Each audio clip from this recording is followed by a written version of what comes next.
This is Carl Polachuk, and you're listening to the SMB Community Podcast, produced by and for the Small Biz Thoughts community. We are dedicated to making every IT professional a successful IT professional. Welcome to another SMB Community Podcast. This is Carl Polachuk, and I'm joined today by my friend and co-coach, I guess, James Kernan. Welcome, sir. Hey, good afternoon, Carl. Great to be here. Well, thanks for coming back. You always have really good material, so I just want to make sure that we get it out there to as many people as possible. So James is the author of the 36-Month Millionaire Program and has recently published some books, including Leadership Essentials for Successful Executives and Business Tips. So welcome, sir. Why don't you tell us a little bit more about yourself? So how'd you get where you are? Yeah, thank you. So I've been in the industry for over 25 years. It seems like the first half of my career was really as a executive or business owner. You know, I bought, sold, owner, ran 7 different solution providers, kind of growing up in the industry, if you will. And then after I sold my last business, really became a business coach and consultant, focused on really growing the business and working with the CEO business owner to take their business, from A to B. And almost in every situation, Carl, I always ask goals and we go through a business plan together. And always one of the goals is really to build equity in the business so one day they sell it. And that's really what I wanted to talk about today. I have a lot of experience with that. I've been through over 24 mergers and acquisition transactions as a coach, and wanted to share some of the wisdom that I found, if I could. Sure. So I guess it's interesting. I do have a lot of questions. We probably don't even have time for all of them, but we're in this like M&A frenzy. Right. Do you think this can continue?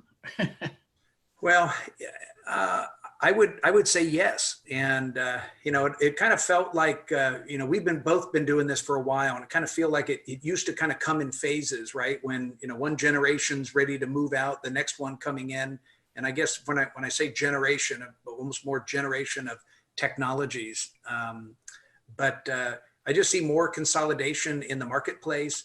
And what's interesting is, I'm really not that old, even though I've been in the industry for a long time. And my experience with mergers and acquisitions were always truthfully a growth strategy.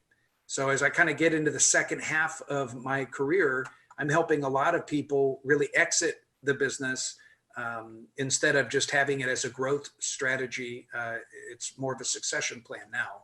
Right. But yeah, to answer your question, I think absolutely we're going to see more of it. Okay. So you mentioned equity. Can you first define equity for people? Yeah. So normally, I came from a finance background, and, normally it's the difference between you add up all your assets, you subtract all your liabilities, and the difference is really the equity or the worth of your business. And I want to walk through 8 key things that I've learned that will help you build equity in your business now, instead of waiting until it's too late. And when you make the decision that you want to sell the business, I hear this all the time, and everybody's like, okay, well, how much is my business worth? And then you tell them, and then they're disappointed. And it's like, well, we should have been working on this a year ago or 2 years ago. And that's what I want to share, some of this wisdom with you that I've learned and myself, and kind of acquired these 8 best practices. All righty. So what's number 1? Well, number 1 is it's really starting with the business plan. And it's always funny, Carl, I speak a lot. As you know, we kind of seem to be on the same speaking tour sometimes. And I always make people raise their hand. I say, how many of you out there have a business plan? And it always seems like maybe a quarter of the audience, raises their hand. And then how many of you have updated it in the last 12 months?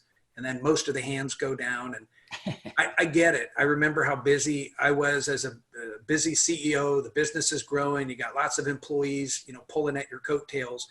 And so when I started my consulting practice, I came up with this 1-page business plan. So the 1-page business plan literally could take you 15 minutes to kind of put together a quick strategic plan and some goals. But when I talk about a business plan itself, this is really looking at an extension of that, really from a 3-year standpoint, if that makes sense. Big picture, where's the business going to go in 3 years? And right. As a part of that plan, it's also what you want to be famous for, what's your focus service. And that should be part of the plan that you work on. So that's really step one. You think these people really don't have a business plan, or they just haven't written it down? I mean, you have some idea, like, I'm selling stuff, I'm selling services, I'm sure, whatever. Sure. Yeah, that's a great point. Everybody has in their head what they want to do. It's just getting it on a piece of paper. And again, that's why I have a lot of these little exercises that will help you get things out of your head on a piece of paper, because what's written down then can be tracked, and we can hold one another accountable, right? And then we can execute it and get the rest of your team on board. Right.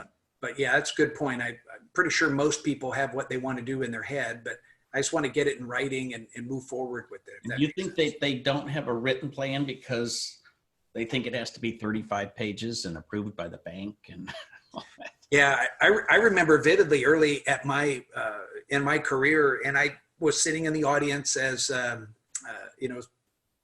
senior sales executive, a VP of sales, and some consultant like us gets up on the stage, and they're in their 3-piece suit and they're talking, and I remember just laughing. It's like, I don't have time to do all the things that this guy thinks that we all have time to do.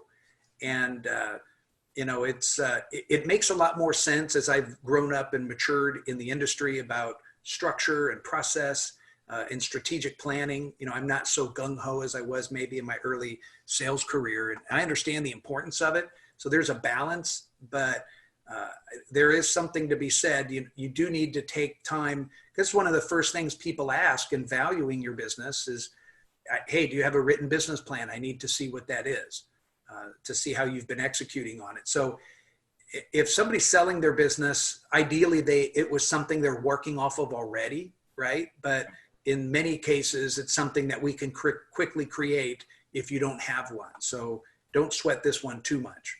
Right. Okay. Next. So the next one, number 2, is really the focus on agreements. We're really, our industry is so subscription driven now, and the more MRR, contractual monthly recurring revenue agreements that you have in writing, it makes your business worth so much more money.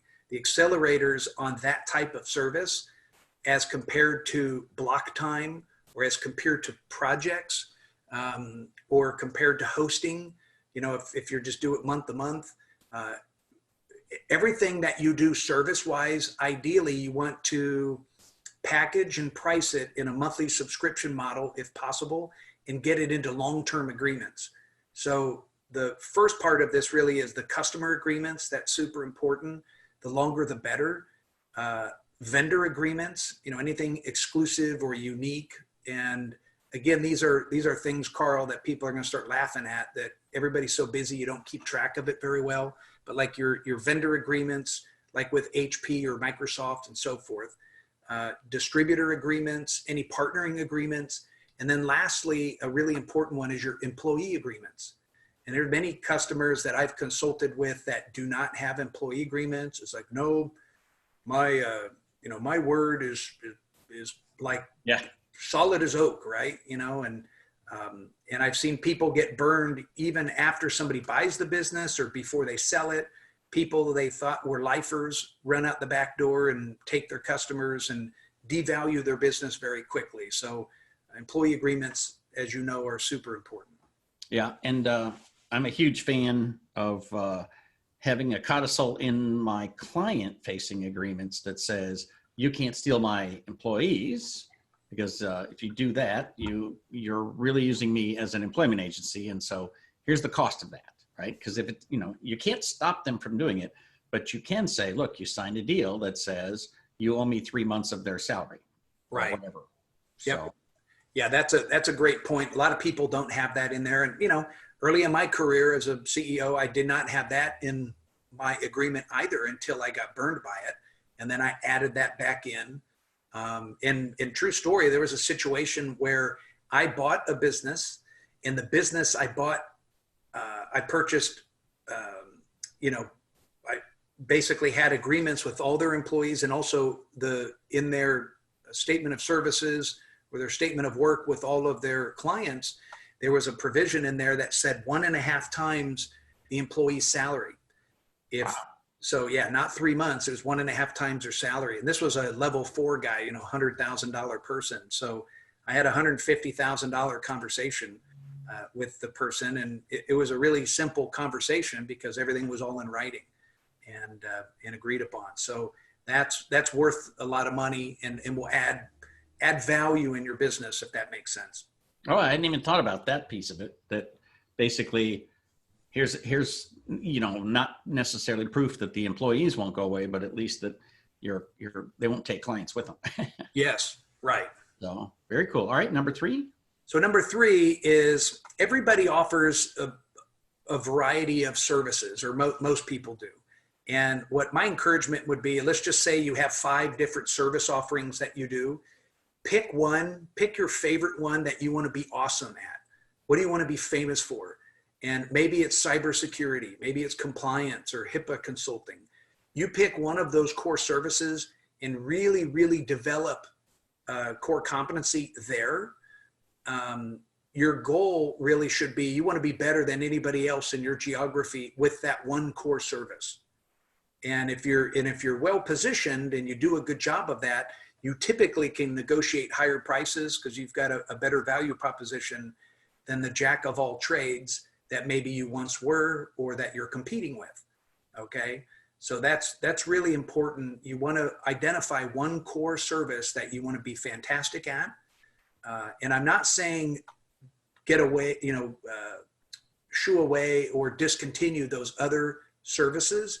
But to me, the other services really need to be complementary that help feed business into that core service that you're really good at.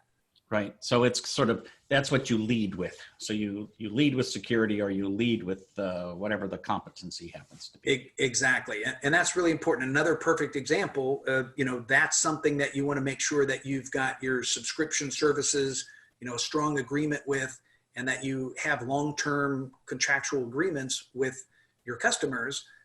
And again, if you're one of the best in the area, getting those long-term agreements are a lot easier. Right. It's interesting. I think in our industry, too many people hear again and again and again from the stage, you should have a unique selling proposition. And they're like, well, I sell the same thing as everybody else. Right. What does that mean? Yeah. How unique can I be in selling the same thing as everybody else? Right. All righty. Next. So number 4 is what I'll just call assets. Okay. So one of the typical things, normally when you sit down and you're valuing a business, or you're taking a look at either buying or selling, a common thing is, give me 3 years financial statements. I want to see the profit loss statement for 3 years, the balance sheet, open AR, open AP, and accounts payable, accounts receivable, just so you get a snapshot of what's going on. They want to see a positive trend of things growing. All right. So if you're growing year after year and improving, that's a positive thing. But when I talk about financial statements in this section that I'll call assets, the first thing I'll talk about is really capital assets. So a lot of small MSPs don't have inventory, or they don't have capital assets on their balance sheet. In this exercise, to build value in your business or build equity, you might want to rethink your strategy, talk with your CPA. A lot of people just write off, small purchases, but when you add them all up, there's a book value of all of the equipment in your office that, and in the field deployed, that might be a valuable asset. So that's something that goes on your balance sheet. That's a hard number. And that's certainly something you should pay attention to. Other more intangible assets, Carl, would be things like your client list. How big is your marketing list? That was one of the things that when I was involved in transactions, I wanted to see the client list. How many contractual clients did they have? How long they've been in business? how long have these clients been clients, right? And Right. then how big is that marketing list? Is it 50 people? Is it 5,000 people? Do they have a sophisticated marketing engine? And is that something I think they've warmed up enough for me to gain more business from? So, when I have bought companies, and I haven't bought that many, but I actually, I haven't personally found value in any of their hardware.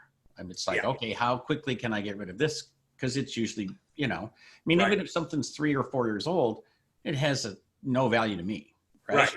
And that's a great point. There's most of the time when people do have capital assets listed on their balance sheet, it's worthless. There was a transaction when this is the first time I bought my own company. So I bought a little company called Networks Plus out of San Diego, California.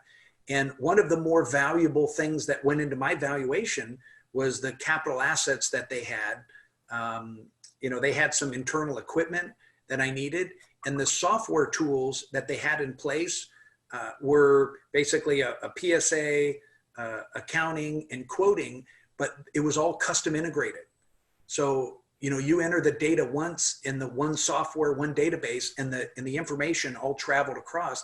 That was pretty valuable to me because I knew how much money it would cost for me to develop something like that. Right. But you bring up a good point, and it's something that if you're buying the business, you reserve the right to just say this is worth money to me or this isn't worth money. If I'm an auto task shop and they've got ConnectWise licensing, well, that doesn't really mean anything to me.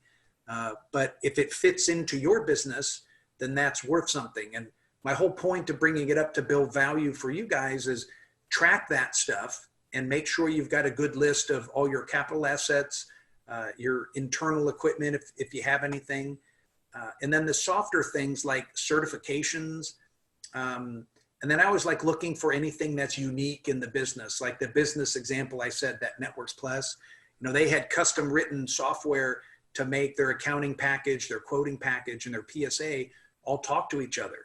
So to me, that added value right out of the get-go. And the last part of the assets, I'll call kind of more on the soft assets, are the people. So that's one of the key things. Can you see, are these good quality people that will fit into your culture if you're buying it?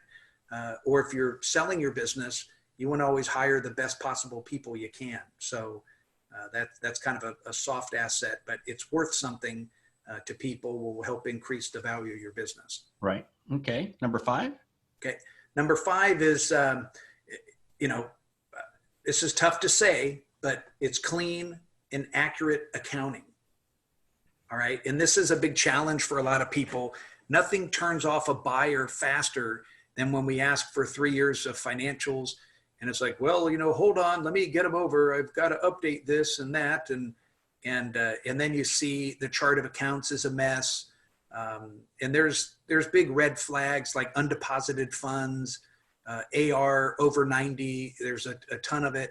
There's things like that just tell me that people are not keeping their books updated and current. Plus, there's a lot of personal stuff that's in with the business, and right, because I've got a friend that is a business broker, and he said invariably the first thing he's got to do is separate out all the stuff where, I'm sorry, your gasoline shouldn't have been there in the first place, but it's definitely not going to be in there when we try to sell the thing. Right. And the funny thing is, you just need to be able to identify that. It's if you're trying to hide it, let's face facts. Most people, most business owners are business owners, and they use their business like a personal piggy bank. Especially if it's a single owner. If there's multiple partners involved, typically they keep the books a little bit current because. Right. And they keep their personal expenses out, or at least they keep it fair. But a lot of people run personal expenses through their, legally you're not supposed to do that. It has to all be legitimate business related expenses, compensation, bonuses, any expenses, automobiles, home office fees, things like that.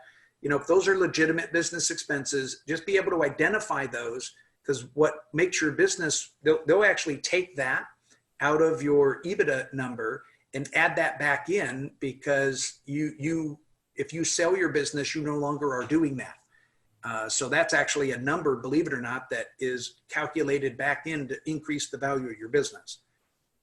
Huh. All right. Very cool. All right. Number 6. So number 5 was keeping clean books. Number 6 is what I call creating your business Bible. And it's another thing, like if I'm on stage, people would want to throw tomatoes at me again, because this is, boring accounting and documenting your processes, right? And sometimes this is really hard, but there's 2 parts of creating your business Bible. Number 1, document all your key processes that you can in every department. It's one of the big values of when people buy into like a franchise. You get the big 3-ring binder, your McDonald's operation Bible, and you buy into a franchise, it's $150,000. And a lot of the real value is everything in that 3-ring binder. So just like if you think of it, many of you guys are super technical. Think of this like all the network documentation on a network that you're supporting. You want to have all the business documentation on the business that you own, right? Or that you're selling or that you're buying. Exactly. So you need to have as much documented as possible. And another key point on that is, if you don't have the time, and most business owners don't, just delegate that to key team members or department heads to just one by one, maybe each week or each month, each quarter, just start documenting the key processes. Your department heads are going to know it a lot better than you do. So start delegating the work, have them all put it on the same template, and just start it that way. And then the last part I'll say, automate as much as humanly possible. Okay, you can still document your automated processes, but what goes into this as well and helps make that business worth more money is when you automate as much as you possibly can. Just like the redundant keystrokes with the example I gave just a moment ago of that little company in San Diego.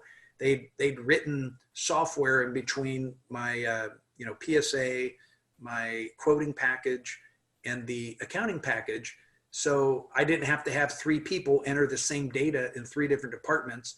I entered it once in sales and marketing, and then it flowed through the system, eliminating redundant keystrokes. So automation And is there's a lot of people who don't use the automated processes they've already paid for.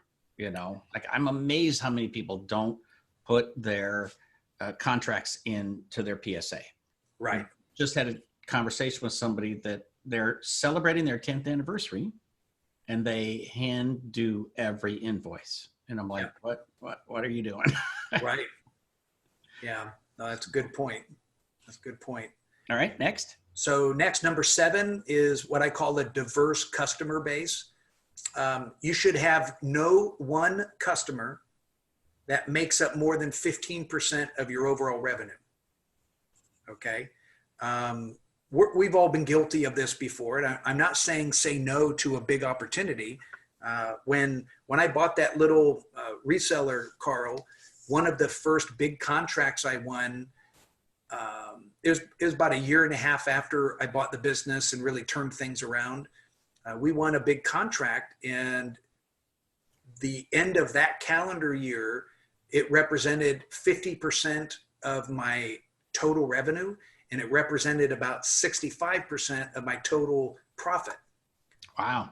Okay. So, things like that are red flags to buyers, and you don't want to have all your beans in one basket.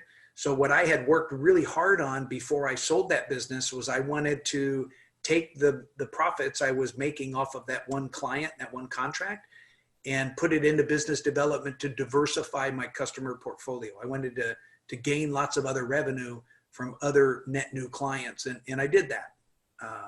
It helped make the business worth more money. But just as a rule of thumb, try to keep that as a industry best practice. No one client makes up more than 15% of your revenue. And if you can do that, again, it makes your business worth more money because you've got that customer, that diverse customer. What percentage of people that you run into out there have one client that's more than 15%? I'd say the majority, probably Really? a good 70, 75% have, Wow. and it's normally the smaller MSPs, they all start with one big client and then they build from there. The bigger, more sophisticated, managed service providers or value-added resellers, they've had more time and they diversify their customer portfolio. But the overwhelming majority of the smaller ones are guilty of having, one or two big clients that make up half or more of the revenue. I did not realize that. So it's actually it's a little stunning to me. Yeah. So I run into that a lot. Yeah. Because I mean, even if you only have 10 clients, it would be hard to have one of them be 20% of your revenue. But right. But you shouldn't turn down those clients. You shouldn't walk away. You should just go get a whole bunch of other clients. Exactly. Obviously, how to get clients. Just put more emphasis into diversifying, getting net new clients. And one of the other things too that I've seen people do, if they might be very heavy in the government sector.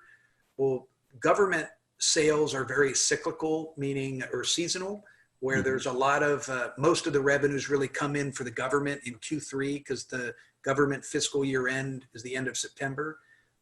So a lot of corporations typically have different buying patterns.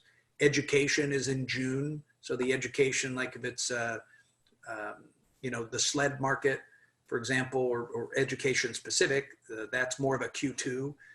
So one of the big companies that I worked with years ago, as VP of sales, I on purpose diversified our customer portfolio so we weren't really suffering from seasonal sales.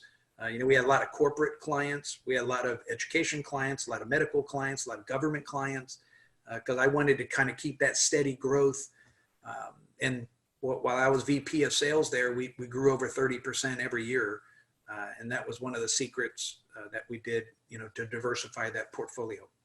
Right. And finance as well. Anybody who does taxes and accounting, they've got a very seasonal business because you can't touch those systems during tax season. So right. They barely let you do monthly maintenance. So, but you certainly can't put in any new systems or anything like that till January or till April. Okay, finally, number 8. So number 8, I hinted at this a little bit already, but it's your people. So, we're in the services business and people do business with people. So you want to put an emphasis in hiring the very best possible people that you can, typically that mirror the values, core values and principles of the owners. You want to have a good positive culture, good incentive plans in place, good education and training opportunities for people. I do a lot of culture building in the practice because, the overall objective is really grow the business, gain more equity. And one of the ways to do that is keep your existing people really happy and attract really good people as well. So there's a lot of things like DISC profiling, strength finders, bonding events, culture building activities that are important. And some of that might not sound real exciting, but again, it's an important piece to the puzzle that helps build the value of your business, and it's having good quality people. Yeah, I've met few people who openly say that they don't believe in culture building, but they're out there. I think it's much more common that people at least give lip service to it, but they don't necessarily do anything about it. Yeah. But that's one of the things is I'm a firm believer that if you build the right team, they will follow you anywhere. Right. And, I used to joke that, with my first IT company, we had such a great team that if I came in one day and said, you know what, we're going to quit doing all this computer stuff and we're going to go into the upholstery business, everybody would be like, yeah, upholstery. Yeah. Well, you make it fun, Carl. And that's one of the things I've always admired about you. And you're very calm and collective, very strategic. But, you bring up a good point. You've got to get everybody in the boat rowing at the same time, getting everybody on board. And we've talked a lot about the importance of culture and gamification, keeping score and making it fun for your employee, making it rewarding. So, right. So we actually, I'll see if I can find a link to it. We recorded a podcast about gamification a while back. So I'll put that in the show notes for this. okay. Yeah, that would be great. Thank you. Cool. All righty. Well, shockingly, we're basically out of time. Any final words for us? No, I will just say, there's no better time than the present. So if you want to build equity in your business, start thinking about implementing these 8 ideas that I shared with you. And if you've got any additional thoughts or need help, feel free to reach out to my website, KernanConsulting.com, or give me a call anytime. I'd love to talk with you and help you out. It's 888-827-COACH, and would love to hear from you. Very cool. Well, I'll put all your links into the show notes as well, so folks can get a hold of you. Kernan Consulting with a K, but only Kernan has a K, not consulting. Very good. That's it's correct. Like a Soviet sort of thing, right? All righty. Thank you, sir. And thanks everybody for joining us. And tune in. Make sure that you check us out on iTunes and Stitcher and all that happy stuff. And we will see you next time on the SMB Community Podcast.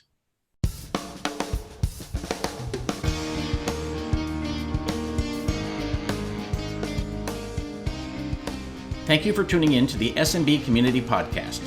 If you found this useful, interesting, or fun, please subscribe, share with your friends, and give us a thumbs up on your favorite social media. Please check out the show notes at smbcommunitypodcast.com and give us your feedback.